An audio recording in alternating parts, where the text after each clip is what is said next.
The trade deadline is near, which means soon we're gonna have everything done and over with.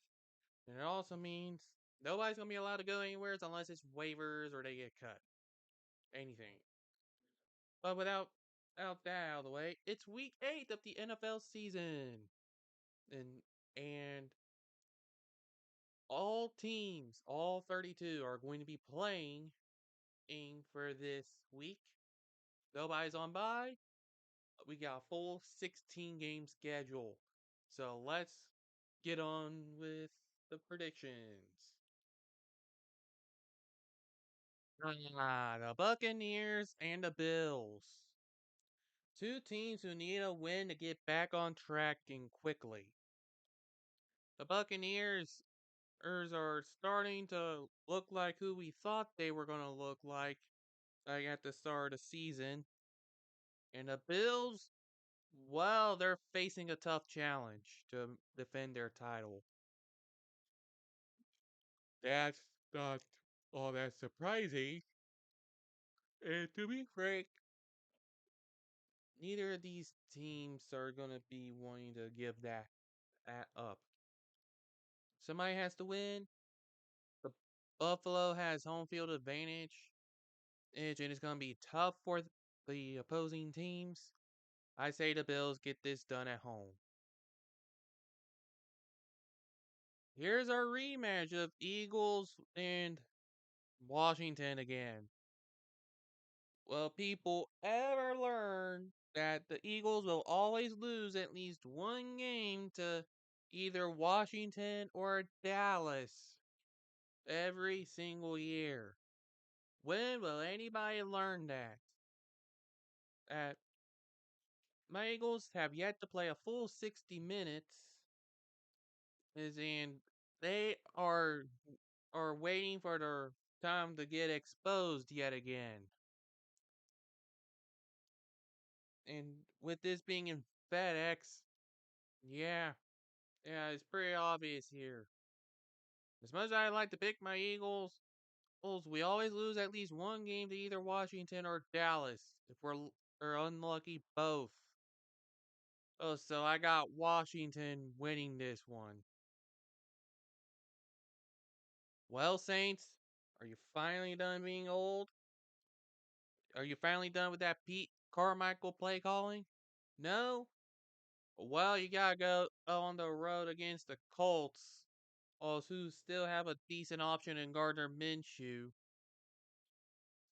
Yeah, it's safe to say that the Saints are going to be screwed a boring game because I just yawn and yawn indicates boring. The Colts are going to end up taking this game over the Saints, and simply because, well, they can actually do a better job at maintaining consistency. Jaguars and Steelers. There's two teams you do not expect to be good going against each other are suddenly going against each other with some good records. Yet, despite how well the Jaguars have been playing, and there's this little thing about the Steelers that we need to address here. Despite the Jaguars being the favorites, we need to address that the Steelers will somehow get all the things in their favor for a victory. Which is, no, not now for the yawning, no. Oh, offenses are gonna ball out. It's gonna be the defense that get boring. But with that in mind, it should be pretty hard to see what the Steelers are gonna do. The Steelers are gonna somehow end up winning this game because the NFL don't care for the Jaguars. I'm dead serious. They just look at how many times the Steelers have won over the past several years. Oh, look, Texans and Panthers. There's, isn't it obvious that the Panthers have become a glorified bye week at this point? I mean, I'm sure that some teams probably think that. Considering this is the Texans, they could also end up blowing it. But regardless, I still have the Texans winning this game because, of course, the better coaching. Bryce Young still has a lot to prove, and he ain't gonna be able to prove anything with that offense. He's really not. Gonna get ugly in the first quarter, and the Panthers are gonna fail to come back at all. You wanna know some things that are consistent? The Patriots and the Dolphins. Always losing to the Dolphins, those Patriots are. And it's going to continue here in Miami. If you thought that Josh McDaniels are bad enough, you got a different family. It's a similar name, but not the same. Tua is proving to be the better option at QB. Oh, and not to mention, Mac Jones has taken quite the steep fall. The best situation that he could have gone to, and yet it somehow turned out to be a bad situation to be in. Have fun with that, Patriots. Dolphins are going to kick you again. Oh boy, here we go. Oh, some South goodness between the Falcons and the Titans. These two teams are so unpredictable. They really are unpredictable. Well, the Falcons were having Desmond Ritter at quarterback and Arthur Smith not utilizing stuff properly, and the Titans for simply being inconsistent. Oh, and Tannehill is also out on injury, which means you're getting either Malik Willis or the rookie Will Levis in there at quarterback. Apparently, it's possible both of them can get play time. The dual QB system, yes, like that's ever worked out before. These two teams really don't deserve it. So I'm giving this game my tie of the week. They're going to be tied at 22 apiece. Well, isn't this a shocker? For Vikings Packers between two teams that suck now.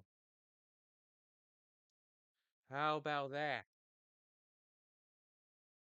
The only reason that this game is ever going to be going in anybody's favor is home field advantage. And in this case, the Packers have home field advantage, which means they're going to end up winning. Hello, ladies and gentlemen, and welcome to the situation in where the Rams are somehow doing better at this point in the season than they were last year, going up against the Dallas Cowboys. These Cowboys, how do we even put it? They are not faring all that well against some of their opponents. And they could use a win to try to get back at it. it with how much weaker the Eagles' grip is on the division, they could very easily overtake it in a couple weeks. But first, I think they win against the Rams. Simply because you're talking Jerry World. Rams can't have anything good. But it's all about kissing those rings. Cowboys end up winning. Do you seriously expect me to pick between the two teams that are supposed to represent New York but play in New Jersey when they're both equally bad, and one of which without their star quarterback that is up there in age, the other possibly out from their quarterback stuff and likely start or Tyrod Taylor again, if he's even still on the team. If you expect me to pick either one of these teams? Heck no. The Battle of New York is gonna be so boring, so rage inducing, so frustrating, and so much of a lot of things. It's not gonna be good. And it's gonna end in a tie. Yes, two ties of the week. Two ties. The Battle of New York is not deserving of any sort of respect. So how about the Browns going up against the Seahawks? Oh, it's in the late stuff. Apparently this is the only 405 game over here. You're like, I care. Er, so what does that mean? Means a good bit. Some people get to see it, some won't. It ain't gonna be that good. If they're gonna be restricting it. But who cares? It's all about that revenue. That said, Deshaun Watson is likely still going to be out after being hurried back out to injure himself again, apparently, supposedly. So PJ Walker is likely going to get the nod, and Geno Smith is going to end up being the quarterback for the Seahawks that wins over the Browns. Then again, Drew Lock probably will have done a similar job too. Do we really need to cover this game as a contest? Do we have to? Because I'm pretty sure that Chiefs versus Broncos is going to end rather predictably. And by predictably, I am of course saying that the Chiefs are going to win. No questions asked. Broncos, you may have fixed Russell Wilson, but it's at the cost of everything else. Come back to me when you are a legitimate contender. You were not ready for a division title going into the year, and you're proving your case still. Bengals, 49ers. This is most likely going to be what the majority of the United States receive. Because, of course, let's be honest, if the Bengals are still struggling, the 49ers are starting to show their injuries. But I think they get it done against the Bengals because somebody needs to win this match. And 49ers have the better coach, the better personnel. You get the drift. I think people were expecting this to be a much better matchup on paper. The Ravens and the Cardinals is not as good as it was supposed to have been advertised. As the whole thing leaning to the Cardinals possibly tanking. Yes, Kyler Murray is in his return window, but that doesn't mean they're going to get any better. Or the Ravens are going to win this game most likely in a heartbreaker or fashion because you can't stop playing down the competition, can't stop giving fans heart attacks. As in the Cardinals are still the Cardinals. Oh, hey. Well, this is gonna be a tank bowl on national TV. Bears, Chargers? Yeah, might as well call it a tank bowl. Both teams suck, apparently. It's gonna be about who gets bailed out more. And in this case, the Chargers are gonna be the team that gets bailed out more. And all I say is this. Screw you, McCaskies, and screw you, Spanos.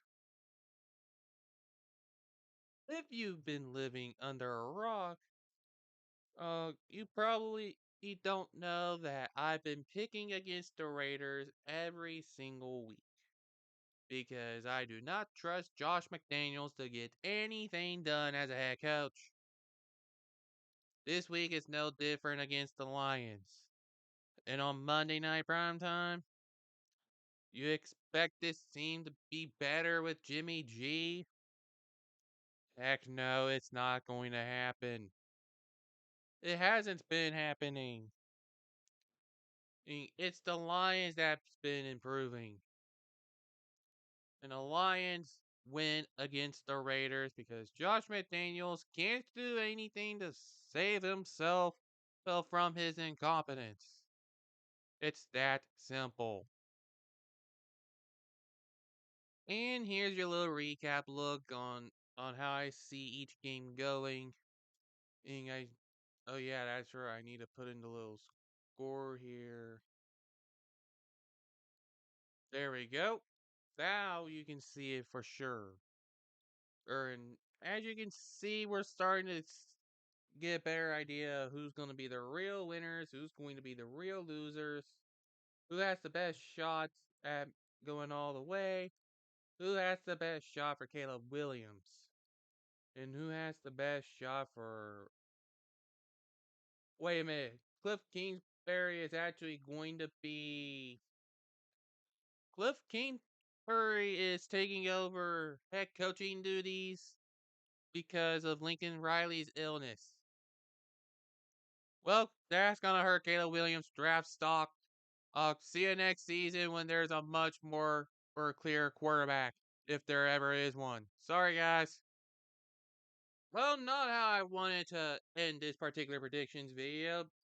I can definitely tell you that USC is gonna have their stock drop in terms of the win column so fast. You're probably going to be wondering why he's still getting opportunities to coach. That's why Cliff Kingsbury got fired from Texas Tech and got fired from Arizona. Anyways, until next time, travel safely.